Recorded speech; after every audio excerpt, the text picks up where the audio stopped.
All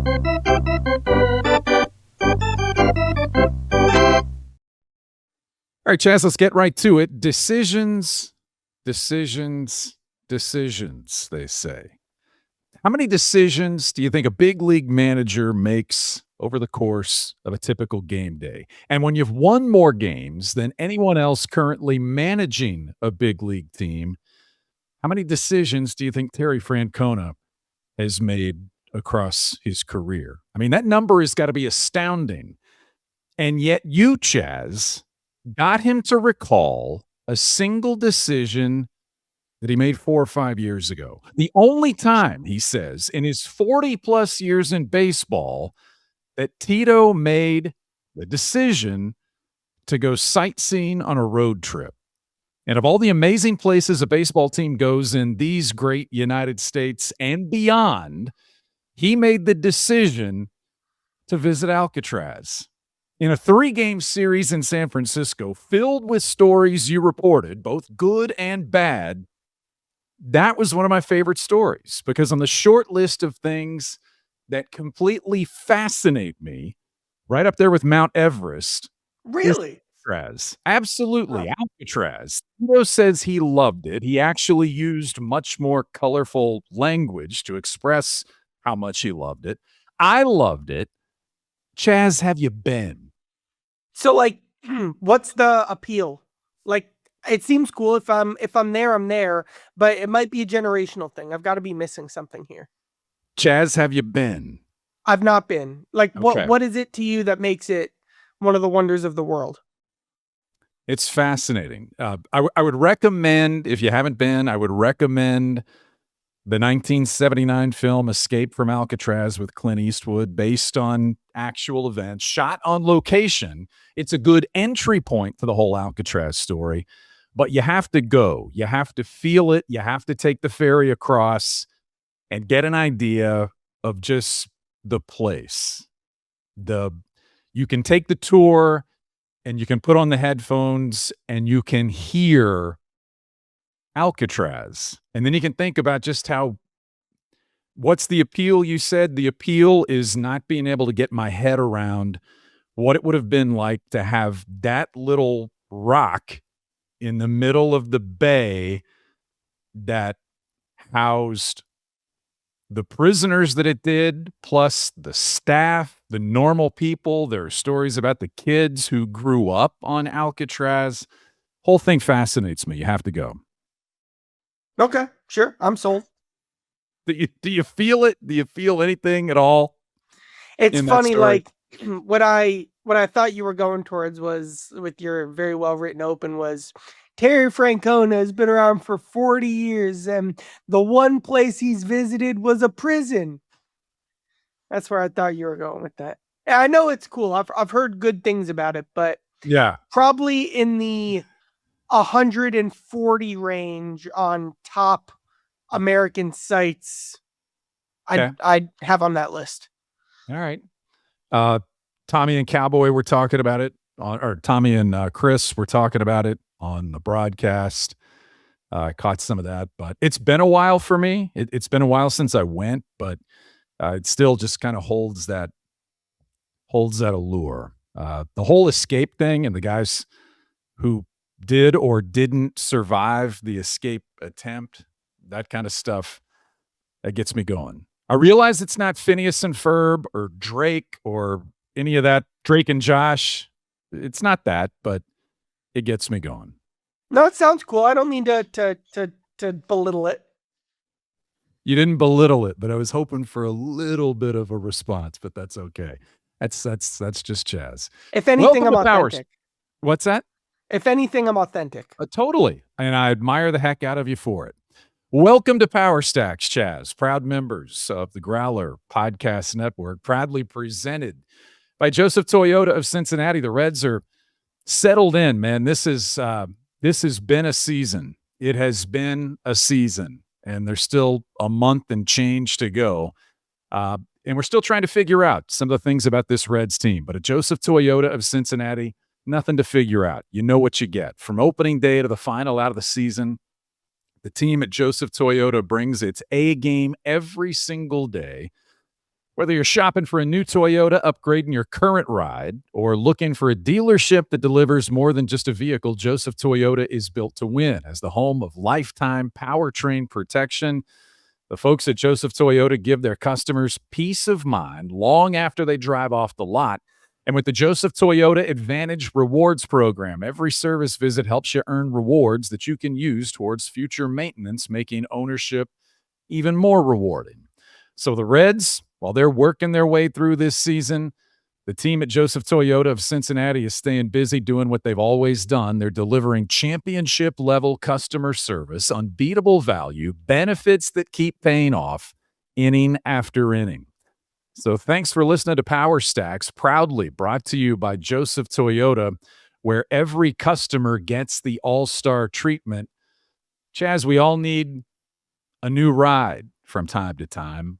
Check out Joseph Toyota of Cincinnati. Go by, tell them you heard about it on Power Stacks, and experience Joseph Toyota, and we thank them for their support. Coming up on the show, it has reached the point that Tito is talking to himself. I mean, we've all been there, right? But Tito is talking to himself, and what he's saying turns out to be one of the best things we've heard this season. We'll have that conversation for you. Also, people are talking about Joey Votto again because he's on TV, because of some of the things that he said, and because of the mark he left on a few of the remaining Reds that he played with in Cincinnati. So that story's coming up too. But first, back to this series in San Francisco, Chaz. You have covered the Reds now for how long? 7 years. 7 years. You said in the chalkboard that for 26 innings, this series in San Francisco was one of the worst series you'd seen the Reds play in your 7 years on the beat. Can you put that in perspective and how you arrived at that declaration, that sort of conclusion about the baseball you were watching in Northern California? Well, you start with the opponent. It was a Giants team that guys who I didn't even know were in the Giants organization were like hitting third and fourth. Showed up. Guys who I had no familiarity with their game. Not that that's any referendum or reflection of who they are as players, but guys whose names were completely unfamiliar to me were in that lineup. You had the starters leaving with injuries in back-to-back games. You had just as anonymous of a bullpen stepping in. Tito said it a million times. It felt like during the series, the offense was nowhere near as stubborn as it needed to be, and they just kind of allowed the Giants pitchers to beat them exactly the way they wanted to. And then where it really got ugly, I thought, was for the first 8 innings of the series finale, really, especially later in that game on Wednesday. So I started writing down in my notebook, like, ugly moments, because this was starting to become like a kind of an unacceptable type way for this series to end. I wrote down, point, right? Truthfully, rock it bottom. felt like a rock bottom point. Like, not that there would have been any consequences or ramifications of that, but in terms of level I've seen the Reds be at, like, there was a play where Trevino's ready to throw to third on a bunt. Cabrian's just kind of standing in no man's land. There was the play that nearly got overturned on replay review that would have taken a run off the board because Ellie tried to get a little over aggressive, tried to take second on a sac fly, was nearly out. That would have taken Hayes' run off the board. Could Hayes have been running a little harder down the third base line? There was a play again where Ellie tried to make the catch in left field. Didn't. You lose an out there. There was the hitting, like I mentioned, a pitch clock violation by Tony Santillan. It was a lot of stuff. And stuff that the Reds need to be past, stuff that they need to be better than. You know, unfortunately, from their perspective, that's the team they've been more often than not in 2026, and that's why they're 9 games under 500 or whatever. But I thought what made it so cool was, like, they still had that, I don't want to call it lightning in a bottle, but that flash of the team that they've been trying to be all along. And that did kind of come out of nowhere in the 9th, but then it was also like, that's the team they really do want to be in a nutshell. In your head, did you hear "let the game happen"? as you were writing down your low Yeah. points and your things. Did you hear that? So very, like, not that I know what I'm doing. Very rarely do I start writing and start going and the train is off. And then the game ends up happening later. And yesterday was one of those games. Dane Myers' drop fly ball was also one of those games. Yesterday was a game that I felt like happened, but the game beats you, you know? And that's where we go now, because I'm glad you brought up the Dane Myers thing, because in less than a week, the Reds have played 2 10-9 games. Last game of the series against St. Louis, the Dane Myers game. Last game of the series against the Giants at Oracle Park. Opposite ends of the emotional baseball spectrum. They lost a game that seemed impossible to lose, and then less than a week later, won a game that seemed impossible to win. You said some of that reminded you of the lightning in a bottle, or I remember a few games ago, you asked post-game, you asked Tito, he always says they kept playing. You asked him after a particularly disappointing late loss, do you feel like they let off the gas or, just down the stretch, And I think they let off did the in that gas? game. I forget Yeah, which game specifically. I feel right. like they might have been against Miami. They did in that game. Yeah, and it kind of felt that way. So you could easily have that thought again in a game when you're down 6 runs in the 9th inning. The Reds did not. They go back to win. So let's pick it apart a little bit.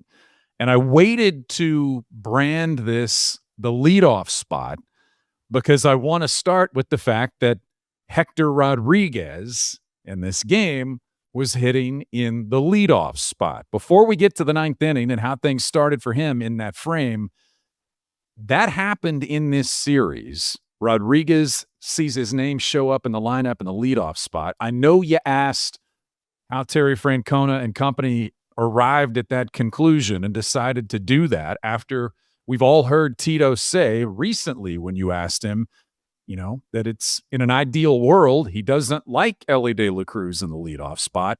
How did Hector Rodriguez, who struggled to start his big league career, how did he come into play as the one thing that has caused Terry Francona and the Reds to shake that up a little bit and move De La Cruz out of the leadoff spot in favor of Rodriguez?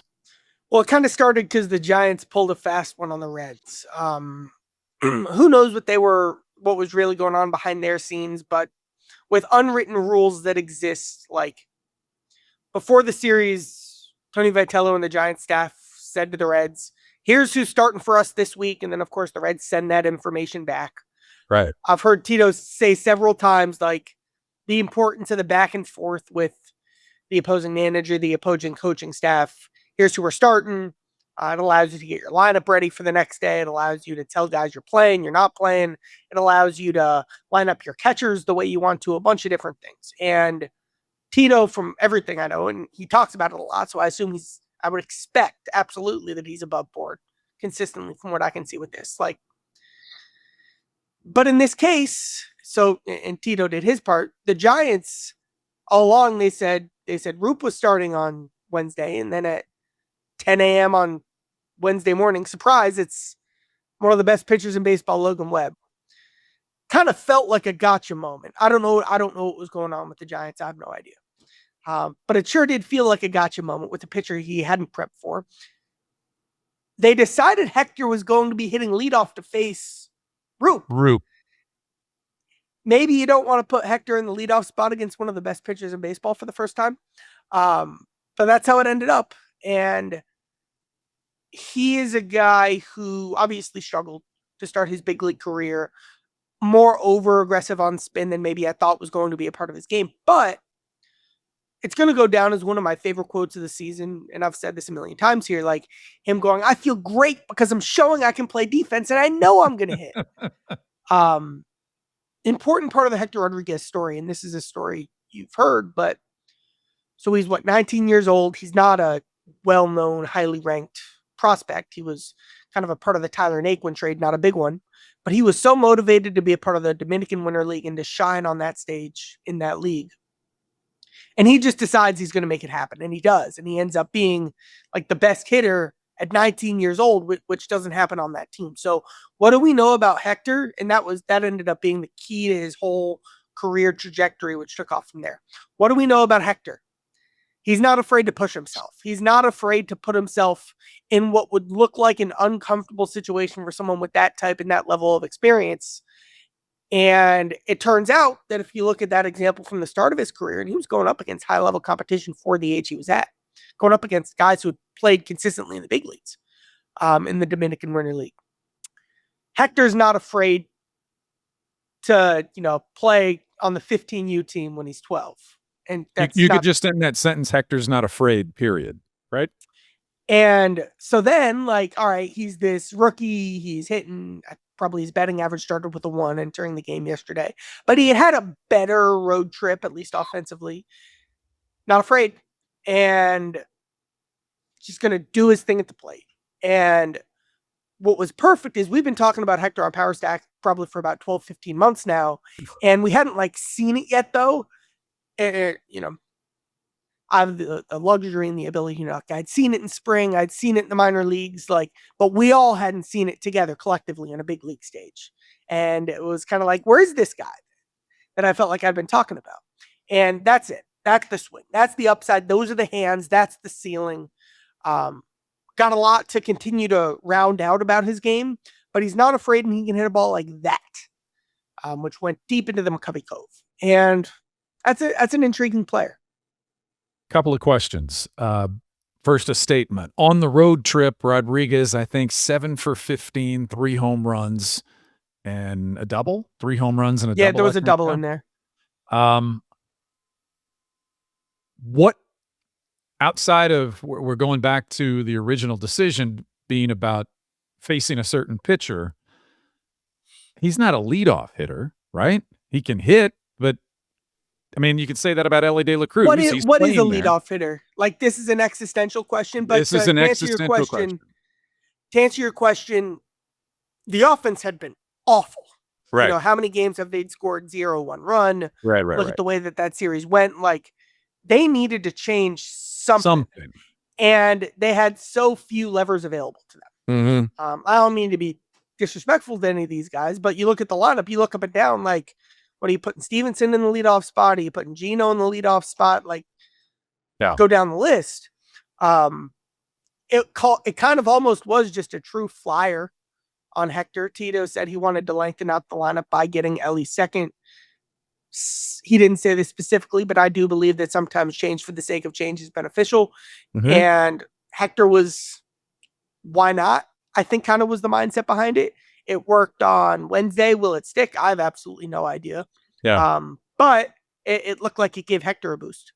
That's what I was going to say. Whether it sticks or not for the rest of this season or whatever, the point is he had his chance, or had a better chance. He's had chances before this, but had a better chance and made the most of it so far on this road trip, and had the Reds dugout after 8 innings on Wednesday, had it been full of guys, quietly packing their stuff in a bag, getting ready to go back in, the sound of that ball leaving the bat, at least I heard it on the broadcast and you heard it in person, and then the visual of watching any ball land in McCovey Cove is striking.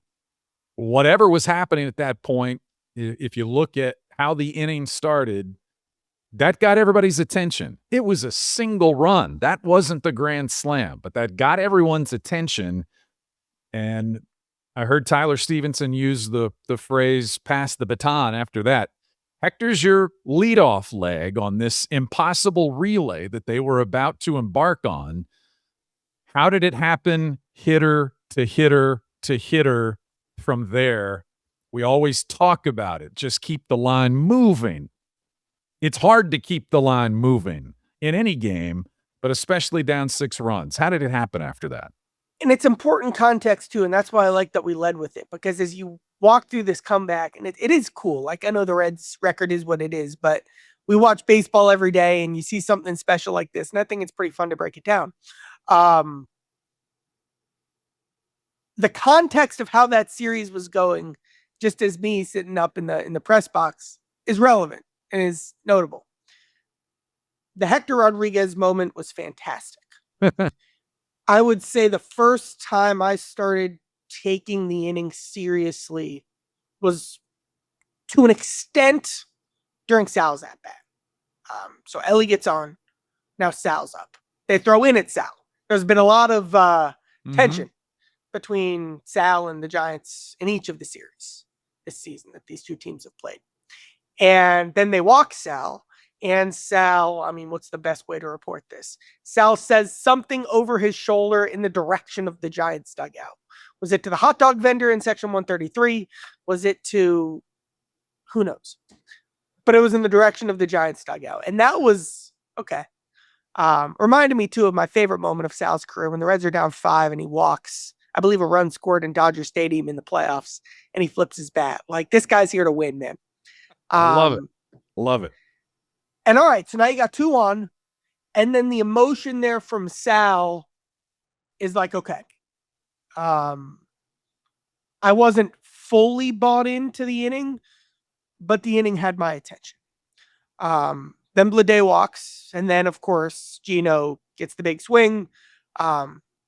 Something he hasn't done enough of this season. Was a sign of real progress, and I think this is pretty cool. So I talked to Gino a couple weeks ago about kind of the way his season is, and it's been a disappointing season by Gino. Like, they just put him on waivers and nobody claimed him. Like, that's the year it's been for Gino. That's what it is. He's been better over the last couple weeks. I interviewed him, I think, last week, and I said, when did this power surge you've been on started? When did that start? And he said 20... And he was going to say like 2017, 2018, which I thought was pretty funny. But then he specifically noted a fastball homer he hit in Washington and what that meant for him in his game. And that had me thinking a lot about Gino and fastballs. And I wrote this yesterday, but I think this is really interesting. For most of the season, the high fastball was the hole in Suarez's swing. Between March and July, against high fastballs, he had 6 total hits, 21 outs in play, and then 21 strikeouts. That's terrible. In August, he already has 5 hits, including 3 homers and a double off the wall against a high fastball. And he hit a high fastball for the grand slam that made it a 1-run game. So signs that he's better. What does that get him? What does that get the Reds? I don't know. But, like, and I thought about this kind of before the turnaround. Like, the high fastball was the most concerning part of Gino's game. In a lot of ways, the fastball and velocity in general. And he's been better. And I think he's made some adjustment, might be too strong, but probably like a mindset adjustment type thing. And he's talked about that, being ready for the fastball and emphasizing and prioritizing that. I think that's helped him. Not to the extent to where he's the hitter the Reds and Gino needs himself to be, but it's better. And then, hey, Gino grand slam, 1-run game, but And so I'll let you take it from here, and then I'll get to where I'm going next. Oh, no, it's okay. I was just going to say the one thing that stood out to me is it's a 1-run game. And Terry Francona said after the fact, it was a shame that the grand slam didn't tie the game, because that just would have felt like you had cleared the initial insurmountable hurdle with that one big swing. It didn't. And that's the way it felt a little bit in the previous 10-9 game. After the Reds imploded in the top of the 9th, they somehow managed to come back in the bottom of the 9th against the Cardinals and get within a single run after having this impossible deficit of the game slip away. In that case, they had 2 outs when they were within a run. This time, they're within a run at 9-8 against the Giants, and there's still not an out. The Giants still haven't recorded a single out. It could work 2 ways, certainly. It's always going to be beneficial to the team trying to make the comeback that you got 3 outs to work with. But you could also feel a little comfortable at that point. You've had these 2 dramatic swings, and you've clawed your way back within a run. Now you got to find a way to scratch across at least 1 more. The Reds eventually got 2. After the Gino grand slam, then what? So this is another moment where I think the context of the series really rang true in my seat as I was sitting and watching this game. So I mentioned the Sal walk and the emotion was when the inning had my attention, but I still didn't even feel like the comeback was really on. Like it hadn't happened until Dane then gets the bunt and makes it to second. So like, and you I think you kind of felt it from Tito in that quote you're alluding to, like, man, you wish that tied the game. The subtext there is the Reds have had trouble scratching across a run when they've needed to run all season. They did it, but in some ways, the bigger challenge was still ahead of them with the bottom half of their order up.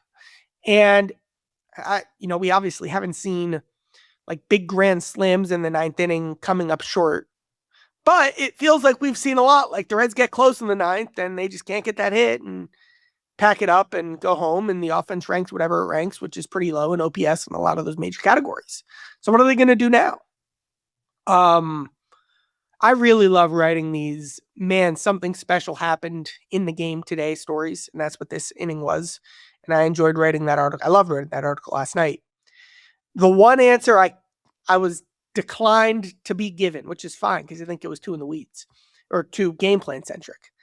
I asked Dane Myers, I said, when and why did you decide to bunt? And I got that smile. I got that, I can't tell you. But even that in itself, I think is a really interesting thing. The way you plan and play the game, the way he caught the third baseman off guard in that moment. And all of a sudden it was on. And here might be my favorite part of the inning. So Dane bunts for a hit, third baseman throw goes over the first baseman's head. Like you can see this on certain camera shots. Like everyone in the dugout is pointing to second base. Like if it were a home game, all 40,000 people at Great American Ballpark would have been screaming, "Go! Go!" And there were a nice amount of Reds fans there, and there was definitely some of that. And I think Tito joked like the only person who couldn't find the ball was Dane. But fortunately, the foul territory at Oracle Park was so big that he had plenty of time to stroll to second base. He found the ball. He made it to second. And then when he's on second, when there's a moment like that, it's like, you're in it. This has now become like, oh my God, are the Reds about to do something they haven't done since 1958? When Dane touched second, that was when the history and the momentum and the here they go of it all really started to click and connect for me. So Myers is at second base. And if you're keeping track of the inning, when it's all said and done, there are 6 hits, a couple of big walks, a sac fly, 2 bunts down. And so we know that Myers can do that. And then we get to Matt McLain. And Matt McLain's another story. We just discussed kind of Gino and his season and the disappointment that the production that Gino expects of himself, that the Reds expect, hasn't been there. Matt McLain's in the same boat in some ways offensively. But then you get a reminder, the same with the Suarez swing, you get a reminder that McLain, what type of player he is when he's on, and he's just a good ball player. What was it like when you saw him lay one down?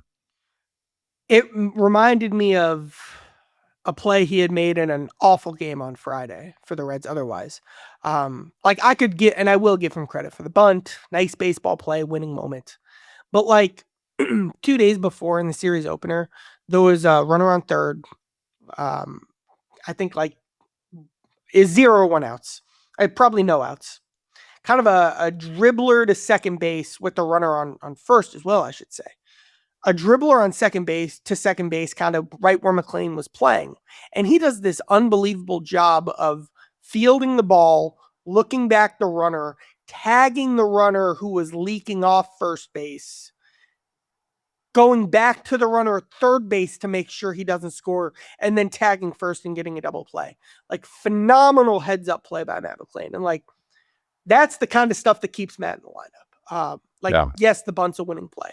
But like the double play is the type of winning play that gives Matt value to a Reds team that has stuck with him despite what the numbers have been offensively for him this season. And he does something like that once a week. The bunt, yes. nice. So he goes to sack bunt. Slow roller. Pitcher gets there, throw to first. McLean beats it out on the sack bunt. He's safe. Myers goes to third.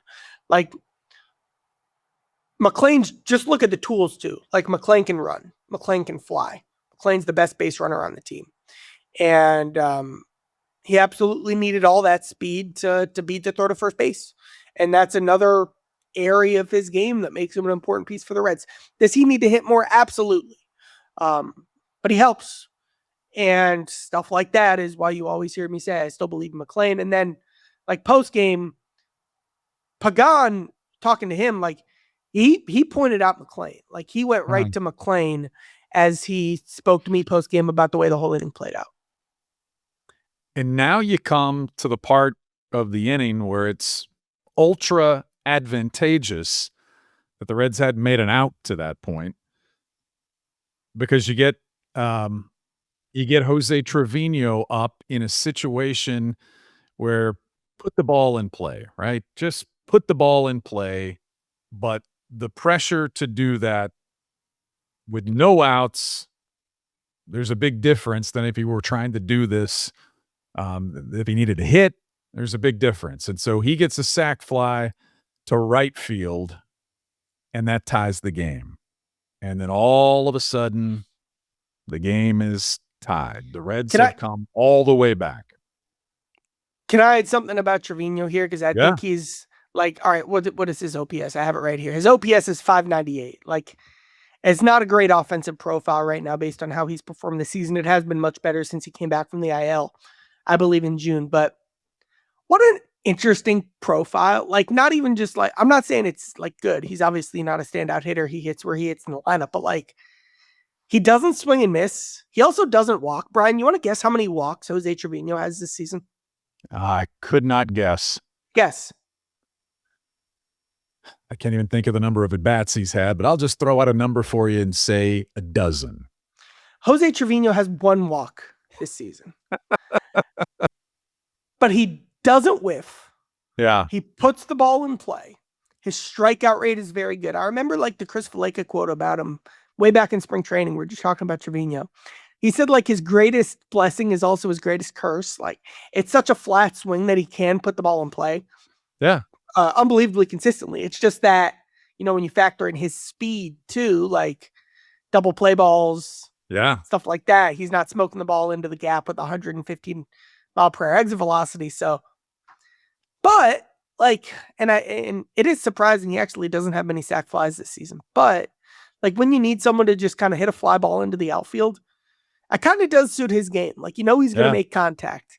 Yeah. And he even had a stretch recently. I forget what it was. It was like however many games in a row without even a single whiff. Like a very notable streak like that. It was in the Reds game notes. I forget the specific number, but kind of a sneaky guy who's not bad to have up in that spot. And of course, his biggest contributions are going to be pitch calling, working with the pitchers. He's a good defender. But kind of, and again, I'm not saying he's performing like a top 20 offensive catcher in the league, but kind of a fun little offensive profile who then played to his strengths in his at-bat as he hit the game-tying sac fly on Wednesday. Yeah. Right guy, right time, right situation for Jose Trevino. So the game's tied, and now it's not Trevino, it's the other catcher. Or at this point, I could say the other main catcher, since there's 2 catchers on the bench at that point. But Tyler Stevenson, another story. I kind of think his story began, before the trade deadline, became more of a story at the trade deadline, and now here we are again with Stevenson stepping in as a pinch hitter. My biggest takeaway from Stevenson stepping in as a pitch hitter is just a reminder of how weird the Reds bench is right now. So he pinch hit for Colerain Hayes, and when you look at the current Reds roster construction, that meant that Ivan Johnson had to come in and play third for the bottom of the 9th. Ivan Johnson played 1 minor league game at third base. Made one minor league start at third base. He's actually ended up playing now 3 big league games at third because Hayes is the guy you want to pitch it for. Ivan's the infielder on the bench. he's been working there pregame because the Reds have kind of anticipated these types of situations. But of course, Stevenson off the bench, Taylor's oldest time. He did it like 57 times as a, not really, but like he might have been the best pitch hitter in baseball as a rookie. He's had several pitch hit moments over the last couple months where it's been like, this has always been a huge part of his game. But to me, a fun part of this is just the fact that too, while Stevenson, of course, was the one who shined, the Reds have a weird bench right now. Yeah. And the way they're using that bench is, we'll pitch it for Hayes. That makes sense. But then Ivan, go get him at third. And it ultimately ended up, all working out in the bottom of the inning. But it is funny how the moving pieces from a roster management perspective cycle together there. Stevenson, of course, offensively gives the Reds the lead. Reds come all the way back. Emilio Pagan keeps it there in the bottom of the ninth inning. And so you said this off the top, and this is what I keep bringing myself back to. We're smiling and enjoying the thought. And I went back and watched the ninth inning again today before we did the show. And it's fun. It is. Yeah. And it doesn't change the season. But it's fun because you have to, if you watch as much baseball, not even speaking of the guys who are playing or managing or whatever, if you're just doing what you do as a beat writer and watching this much baseball, you still enjoy the things that you get to see, like you said, in a comeback like this that hasn't happened in almost 70 years. It doesn't change anything about the season. Terry Francona would point out it changed the flight and the off day in Chicago because that's how ball players live. That's the life, and that's how your days are, how you tick off the days and the hours and the schedule and all that. So that helps. Doesn't change the big picture, but it was enjoyable to watch the ninth inning in San Francisco. Chaz? And it gave him something to kind of philosophize. Philosophize? That's right. Close enough.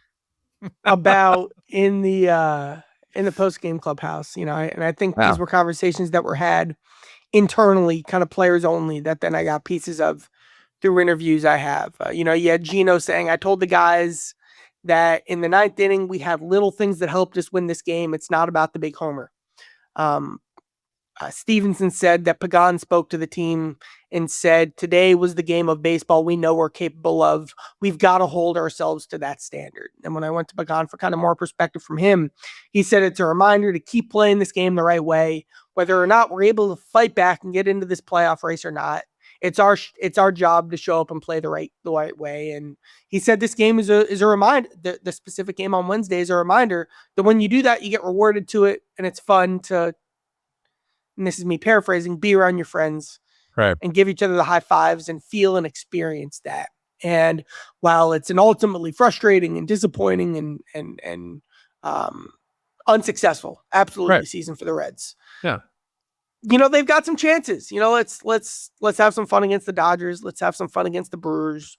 Let's see if individual players can improve. Like, there's a reason we keep doing a show, even when the Reds are out of the race the way they are. There's a reason they keep showing the games on TV. There's a reason the players keep showing up to the ballpark. And it's still allowed to be fun and meaningful to them when they have a comeback like they did on Wednesday. Reds lost the series. We've established the point that until the ninth inning and the third game of the series. What a terrible 26 innings. Terrible. But the whole show's not about that because that's too easy. We know it was bad baseball and the Reds weren't winning. You're allowed to enjoy the moments. You're allowed to enjoy things that you see. The fact that fewer than 75 non-Giants, something like 70, have hit a ball into McCovey Cove. 70, yeah. 70. And Hector Rodriguez is on that list, and that was fun to see. So that's where it is. I enjoyed your story because of what you just described, that it was like in my mind, I was envisioning you and the clubhouse in San Francisco, and you go in here and here and here and here and here because of the way the game played out in the ninth inning, because there were so many players, what was it? If it was a movie or something, there were so many people who had a hand in the story. There were so many characters in the comeback, and I enjoyed the way that was written because so many people had so many things to say about how it happened.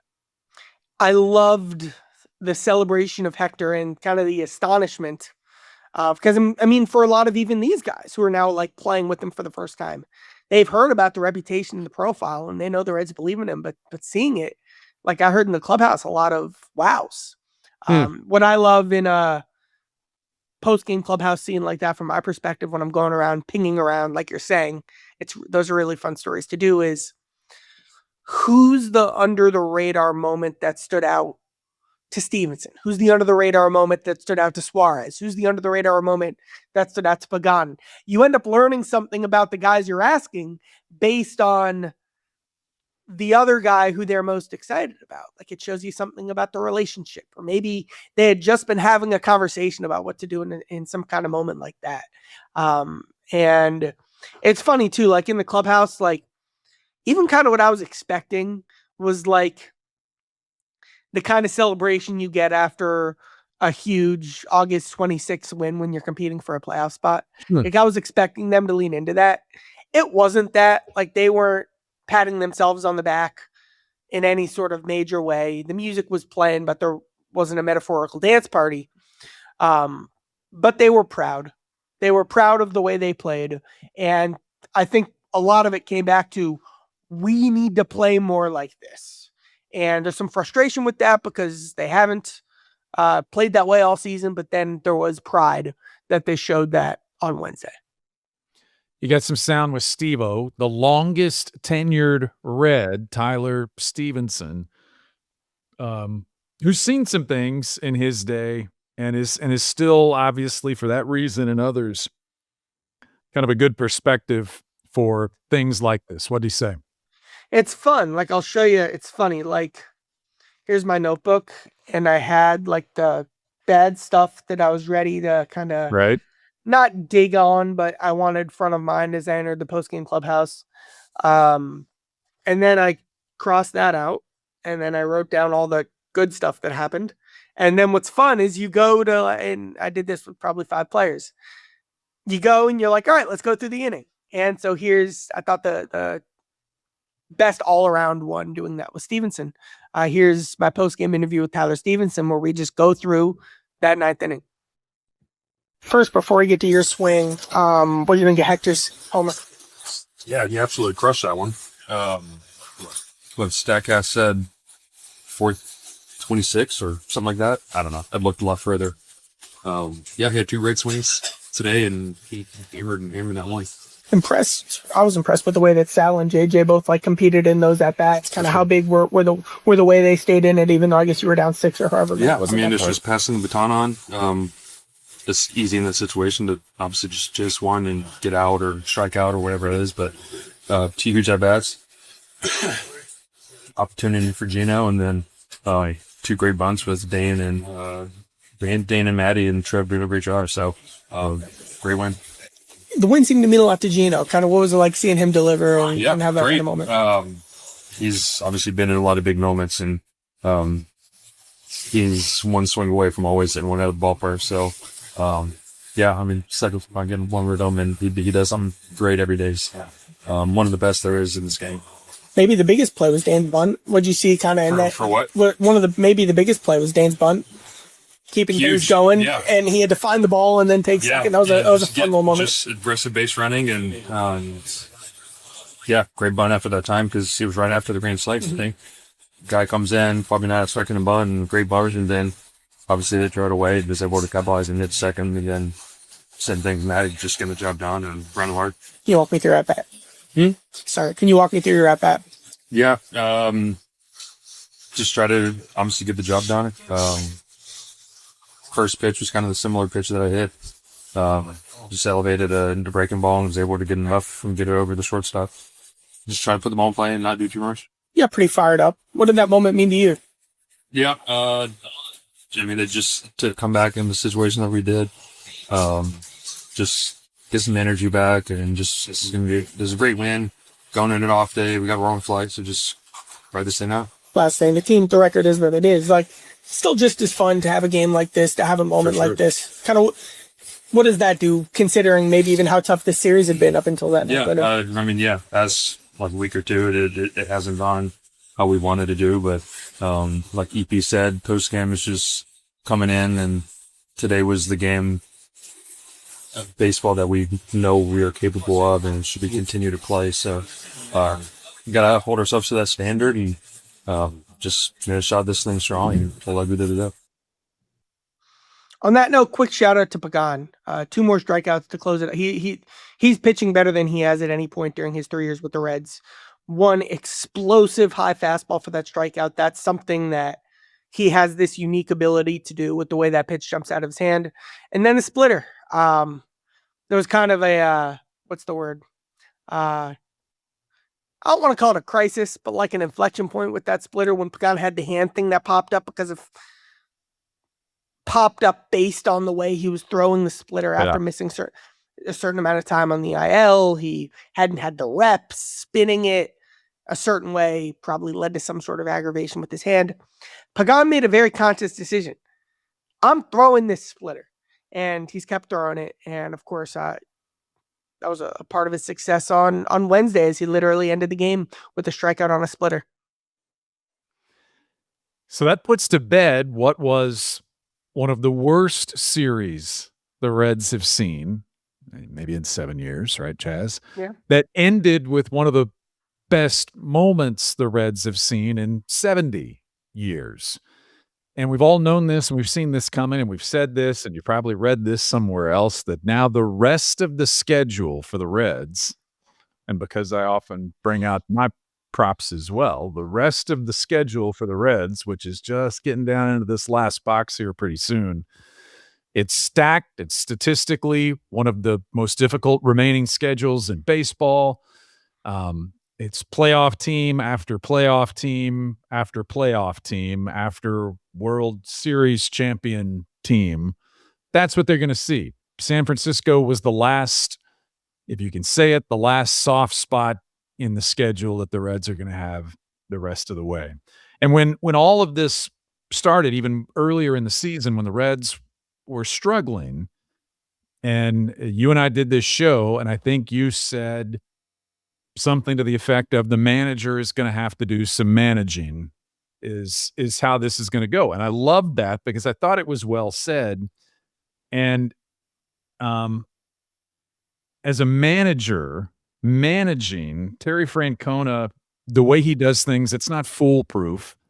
It's not a magic wand, but it has been successful for him 2,000 plus times. And so I like when we get windows into what managing is or what managing looks like for him. So this is going to be Tito's take. And in the last show that we did, and I asked you, hey, what are you going to do? What's in the book? What's in your notes for things you're going to write or ask about in San Francisco? You brought this up about wanting to talk to Terry Francona a little bit about how he's dealing with this, how he views his role in all of this. And I thought this ended up being, we laughed off the top about Alcatraz. That was part of the answer, but that wasn't the answer that made this what I think was some of the best sound or one of the best quotes that we've seen this season. The bigger answer involved your question and his view of his role as a manager. And I will get into this pretty fast, but I found this, first off, I thought the idea was great. I said that last week. And I loved the answer and the conversation that you engaged when you got into the question with Tito about this. I think this is outstanding. Go ahead. And I appreciate Tito going there because it's a place that not a lot of managers and head coaches around sports would do. Yep. And kind of the genesis of the idea was, you look at Tito's career, seasons where he's won fewer than 80 games. He's done this for a long time. All 4 years in Philadelphia. All right. That he's talked plenty about how all that went. And that was before Terry Francona was this established manager. And then his last year in Cleveland, he literally retired at the end of the year. Yep. Those are the only years in his life as a manager that he's won fewer than 80 games. And now it looks like this red season is going to join that list. And what I think's cool is, like, all right, Tito, we always say he's seen it all in this game, but really this is pretty unfamiliar territory for him. So how do you adjust? How do you adapt? And how do you reflect on what you're doing in a season that's this unfamiliar and foreign to you? And I thought he was great. And here's a sliver of my conversation with Terry Francona about this. Oh, it's after Dane dropped that ball. You know, you shower and you get on the plane, going through it with people that you care about and you with every day in like a perverse way. Like, I can't say that was a fun day, but you get on the plane and you're all together. It's like going through together is meaningful. That makes sense. Like, even the tough stuff. Is it still as fun when you win? You're not clinching a playoff spot today, but to go out and win today, is that moment still the same? Yeah, it feels good. Yeah. I mean, I've had to give myself a couple talking tos this year. Like, you know, when we started going through the tough time, because when the losses start to hurt more than the wins are good, that's not good. So, like I said, I'd give myself a couple talkings too, because these guys don't deserve to see me with my tail between my legs. That's not going to help anybody. Is there anyone you talk to about that kind of stuff? No. What do you tell yourself? Get your f***ing tail out from between your legs. You know, be a leader. Just, you know, everybody's human. Like, you know, I mean, this is all I do. It's genuine. Like, if you've heard him say it once, you've heard him say it 1,000 times. Like, he likes this group, and he does. And then later in that conversation, he made a point to stress the importance of how much he likes working with Nick Kroll and Brad Metter. And I know, like, that's the kind of thing you say, but being around these guys every day, like, it's genuine, and that's motivating, that's energizing, and that's a part of the passion that these guys bring to the job, even though it's a season that's not going to result in a playoff berth. And I think I've used these words 10 minutes ago, but like, as disappointing and as frustrating and as problematic as this season's been, like, this stuff can all exist too. Like, there's room for both. There's room for the problems, and there's also room for how Francona is feeling about the situation he's in. Two things that stand out. One, when he said, be a leader, this is how he manages. This is the manager doing some managing. And like I said, it doesn't fix everything, but keep the focus on being a leader. And sometimes that's reacting to something in a certain way. Sometimes that's not reacting in a certain way. But keep your focus on leading and don't get just caught up in the day-to-day and the emotion. I admire that, and I like hearing that. The other thing is, I don't know who's listening or watching right now, or if we have young people considering a career in journalism or something like that. But here's what I would say that also stood out, because as I was listening, because I'm obviously not in San Francisco, as I was listening to that interview pregame, and he said, I've had to do some talking to myself a couple of times this year. And then you followed with, do you talk to someone about this? And he said, no. That very easily could have been, okay, move on. He gave you a little something that was pretty good already, right? You got a pretty good answer already. And then he kind of shortened up, pulled back a little bit, and stopped when he said he doesn't talk to anybody else about it.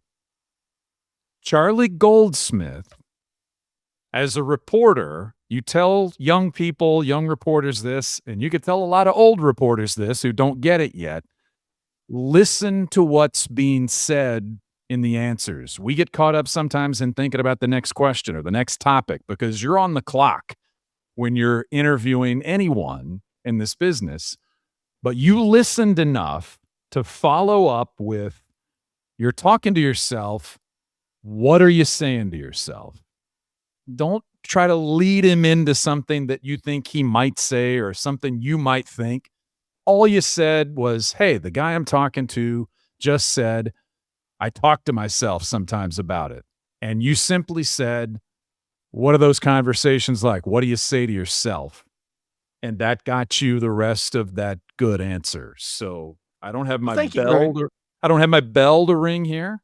But when you go back to Northwestern and they ask you to come back and speak and they want you to talk about things, you can bring up something like that. Because when I talk to classes, high school or college, or somebody calls me and wants advice, I try to point out the importance of being a good interviewer, that questions matter and listening in a conversation matters.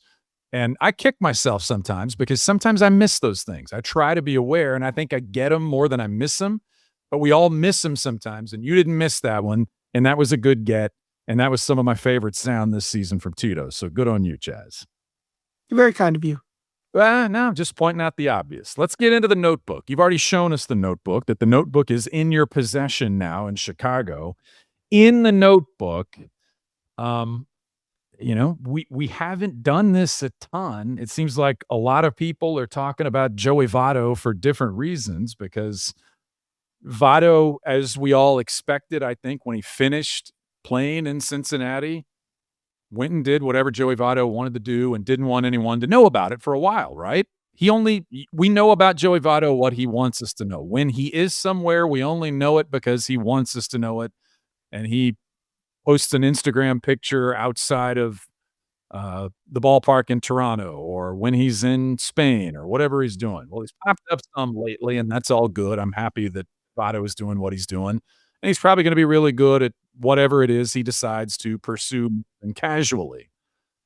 But there's still this thing that there are players on this team who played with Joey Votto, who observed Joey Votto, who got to see Votto at a certain time in his career and how he handled things.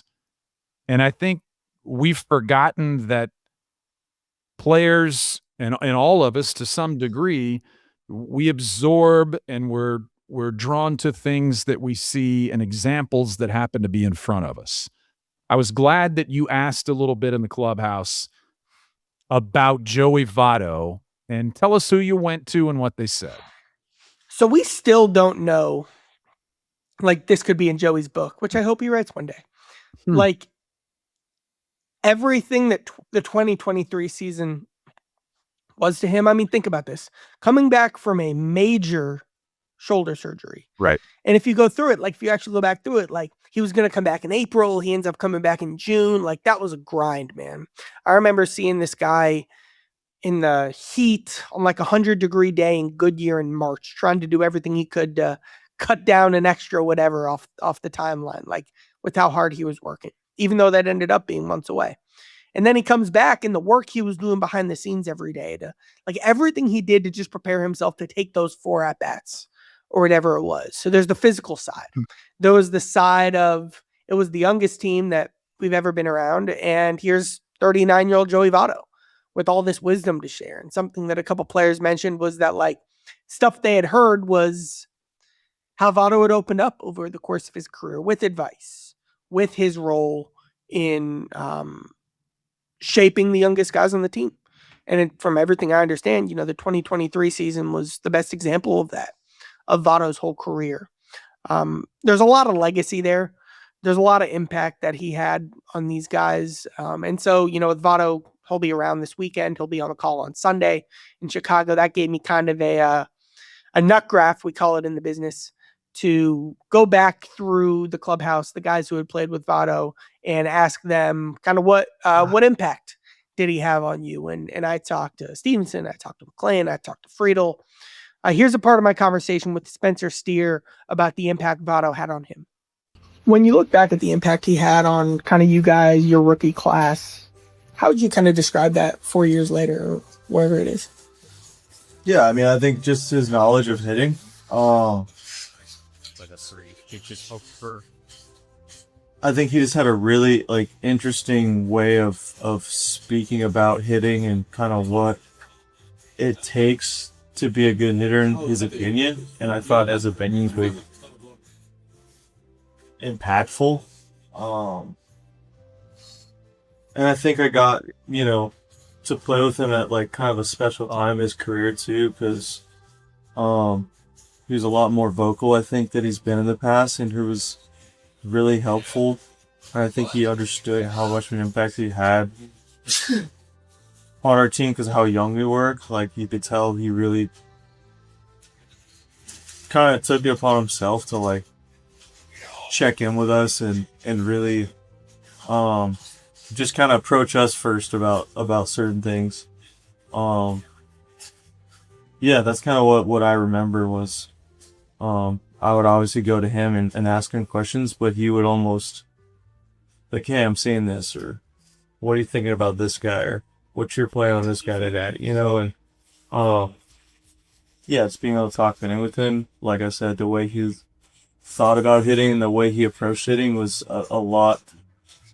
It was just really unique, different than probably most people. So, didn't get to play obviously a ton with him, but the time I did, it was really impactful. You describe how smart he is when it comes to hitting and everything and life. Yeah, I just like I enjoy just hearing his take on stuff. Like the way he like articulates his thoughts, I think is really it's different, and it's like it's very insightful. Every time he speaks, you can tell there's a lot of like intention behind it, and it's really thought out. So that's why I've always enjoyed talking to him as well. Good to have Joey Votto kind of back in the conscious. Maybe like my favorite like kind of story that I've seen and reported during my time doing this. Will Benson could not figure it out in 2023.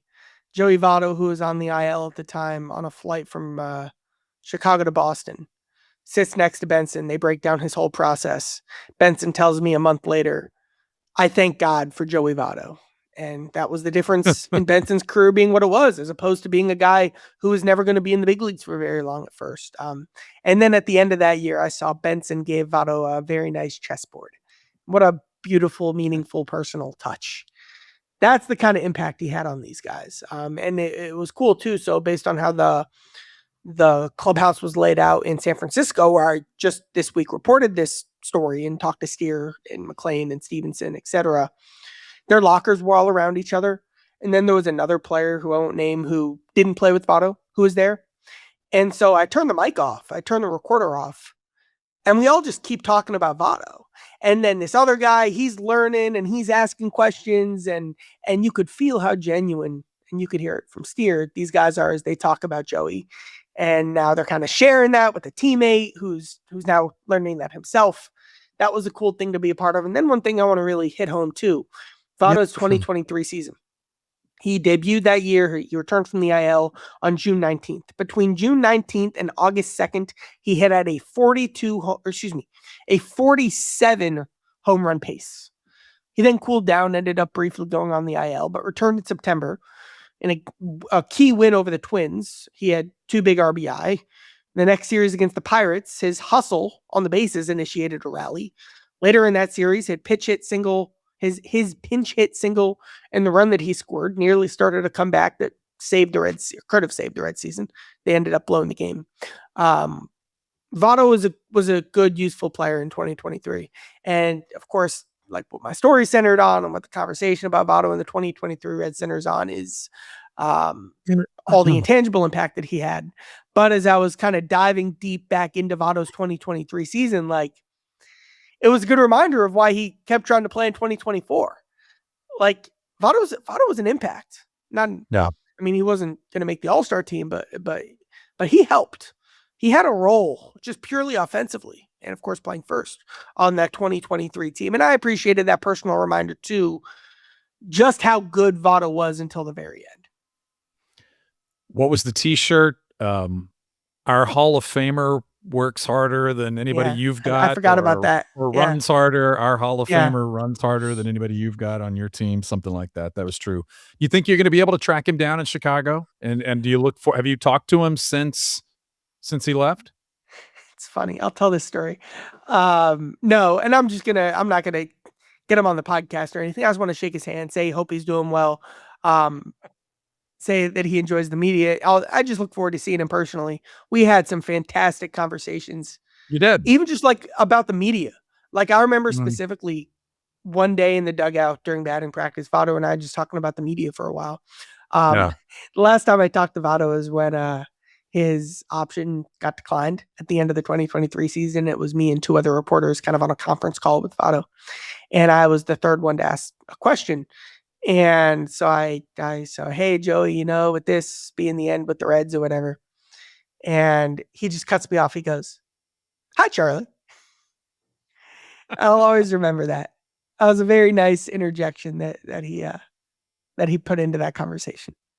Well, I'll always remember being in a group of people standing by his locker with you being there. Yeah.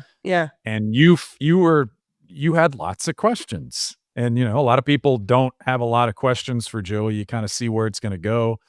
And you asked a question and he answered, and you asked a question and he answered. And I think the third question in a row that you asked, what did he say? He stopped and said, dang, Charlie, maybe put in a quarter next time or something, like you're feeding the machine. And I think then I said, last one. And he goes, last one for you or last one for everybody? And I said, no, just me. I'm just speaking for myself. It's good. It's good. I look forward to Sunday night. We haven't done this in a while, but I wanted to give you this opportunity. Only the best, presented by Joseph Toyota of Cincinnati. Best thing in San Francisco for you, man. First off, the ballpark. Go ahead. Can I do Chicago? Yeah, but what about San Francisco? I love San Francisco. This is a good story. So, do you like my haircut?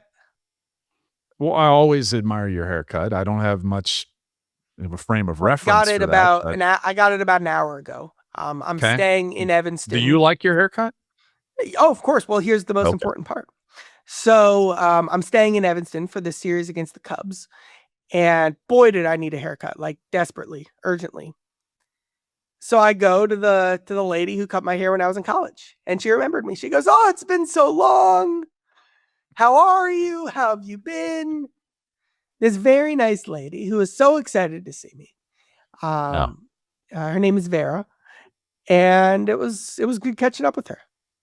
Yeah. So this means you can go to your favorite breakfast spot, right? Yeah. Since you're in Evanston. Yeah. Are you going to go check out the new football stadium? Oh, yes, absolutely. On Saturday. Okay. That's in my plans for Saturday specifically. I've got the rest of the day off today. So like the first team I ever covered was the Northwestern women's soccer team. And I covered that team like it was the Cincinnati Reds or the Cincinnati Bengals or et cetera. Like I was all in, and they play tonight. And so I'm going to go. It's going to be fun to see just them play and reminisce. Yeah. Awesome. Well, enjoy your time back on campus. Enjoy the series in Chicago. Great work in San Francisco. And we'll talk again soon. Chaz, go to Alcatraz. Watch the movie. Do those things. And we'll see you next time here on Power Stacks.